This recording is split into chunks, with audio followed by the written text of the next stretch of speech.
MP Kesineni Sivanath నేతృత్వంలో హైదరాబాద్ ఎన్ఐఆర్డీలో నిర్వహించిన 3వ బ్యాచ్ నైపుణ్యాభివృద్ధి శిక్షణ కార్యక్రమం విజయవంతంగా ముగిసింది. డిసెంబర్ 15 నుంచి 19వ తేదీ వరకు 5 రోజుల పాటు జరిగిన ఈ శిక్షణలో ఎన్టీఆర్ జిల్లాకు చెందిన 45 మంది ఎస్హెచ్జీ మహిళలు వర్మి కంపోస్టింగ్, ప్రకృతి వ్యవసాయం, తేనె తయారీపై ప్రత్యేక శిక్షణ పొందారు.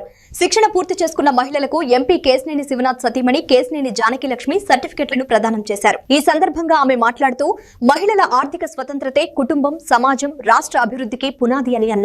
మహిళల ఆర్థిక స్వావలంబన, సాధికారత కోసం కేశినేని ఫౌండేషన్ నిరంతరం కృషి చేస్తోందని, శిక్షణ పూర్తి చేసుకున్న మహిళలకు భవిష్యత్తులో మరింత సహకారం అందిస్తామని భరోసా ఇచ్చారు. ఈ కార్యక్రమంలో NIRD senior consultant Mohammed Khan, professor doctor Kathiresan, NTR జిల్లా NIRD rural coordinator Songa Sanjay వర్మతో పాటు కేశినేని ఫౌండేషన్ ప్రతినిధులు పాల్గొన్నారు.